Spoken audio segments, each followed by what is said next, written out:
32ನೇ ಪ್ರಶ್ನೆ. ಚಿತ್ರದಲ್ಲಿ ಕೊಟ್ಟಿರುವ ನಕ್ಷೆಯ ಸಹಾಯದಿಂದ ಪಿ ಮತ್ತು ಕ್ಯೂ ಬಿಂದುಗಳ ನಿರ್ದೇಶಾಂಕಗಳನ್ನು ಕಂಡುಹಿಡಿದು ಪಿ ಕ್ಯೂನ ಉದ್ದವನ್ನು ದೂರ ಸೂತ್ರ ಉಪಯೋಗಿಸಿ ಕಂಡುಹಿಡಿಯಿರಿ.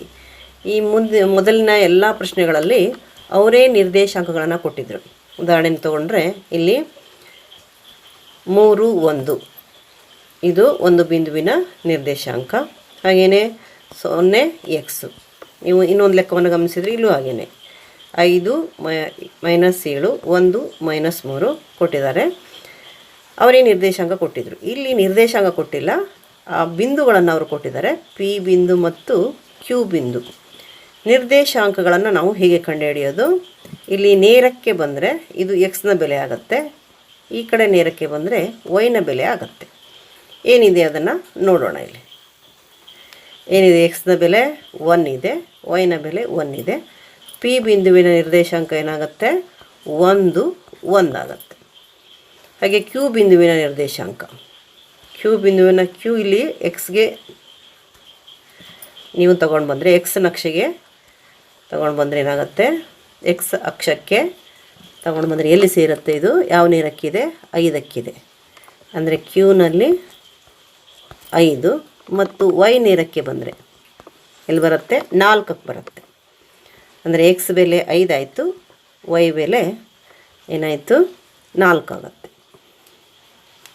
ಎಕ್ಸ್ ಬೆಲೆ 5, ವೈ ಬೆಲೆ ಇಲ್ಲಿ ನೇರಕ್ಕೆ ನೋಡಿದ್ದೇನೆ, ಇಲ್ಲಿ ನೇರಕ್ಕೆ ಬಂದರೆ 5 ಬರುತ್ತೆ, ಇಲ್ಲಿ ನೇರಕ್ಕೆ ಬಂದರೆ 4 ಬರುತ್ತೆ. ಇಲ್ಲಿ ನೀವು ಅದನ್ನು ಗಮನಿಸ್ಬೋದು.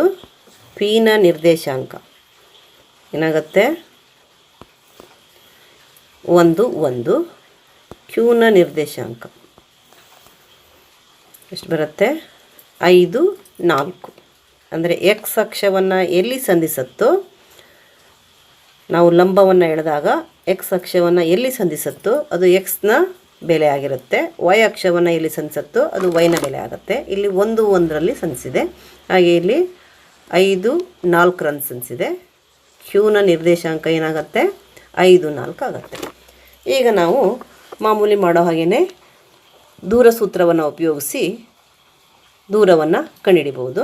ಇದನ್ನು x1 y1 x2 y2 ಅಂತ ಇಟ್ಕೊಳ್ಳಿ. ದೂರ ಸೂತ್ರವನ್ನು ಬರೀರಿ.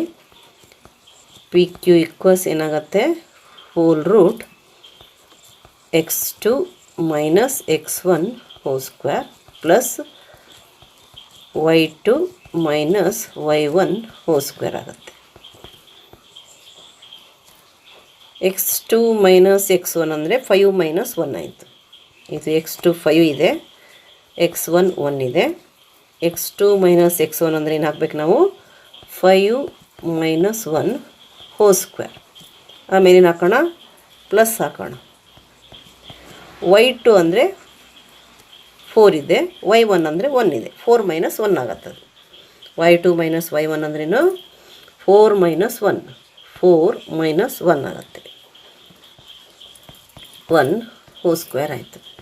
ಈಕ್ವಲ್ಸ್ ಇಲ್ಲಿ 5 - 1 ಹೋಲ್ ಸ್ಕ್ವೇರ್ ಅಂದರೆ 4 ಸ್ಕ್ವೇರ್ ಆಗುತ್ತೆ. 4 - 1 ಅಂದರೆ 3 ಆಗುತ್ತೆ, 3 ಸ್ಕ್ವೇರ್ ಆಯಿತು. 4 - 1 ಹೋಲ್ ಸ್ಕ್ವೇರ್ ಅಂದರೆ ಈಕ್ವಲ್ಸ್ 4 ಸ್ಕ್ವೇರ್ ಅಂದರೆ 4 × 4 16 ಪ್ಲಸ್ 3 ಸ್ಕ್ವೇರ್ ಅಂದರೆ 3 × 3 9 ಬಂತು. ಇಲ್ಲಿ 16 + 9 ಅಂದರೆ 25. √25 ಅಂದರೆ 5 ಬರುತ್ತೆ. ಅಂದರೆ ಏನಾಯಿತು? ಪಿ ಕ್ಯೂ ಈಕ್ವಲ್ಸ್ ಎಷ್ಟು ಮಾನ?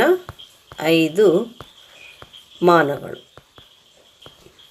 ಇಲ್ಲಿ ನಿರ್ದೇಶಾಂಕಗಳನ್ನು ನಾವು ಕಂಡುಹಿಡಿದು ಆ ಬಿಂದುಗಳ ನಡುವಿನ ದೂರವನ್ನು ಕಂಡುಹಿಡಿದ್ವಿ.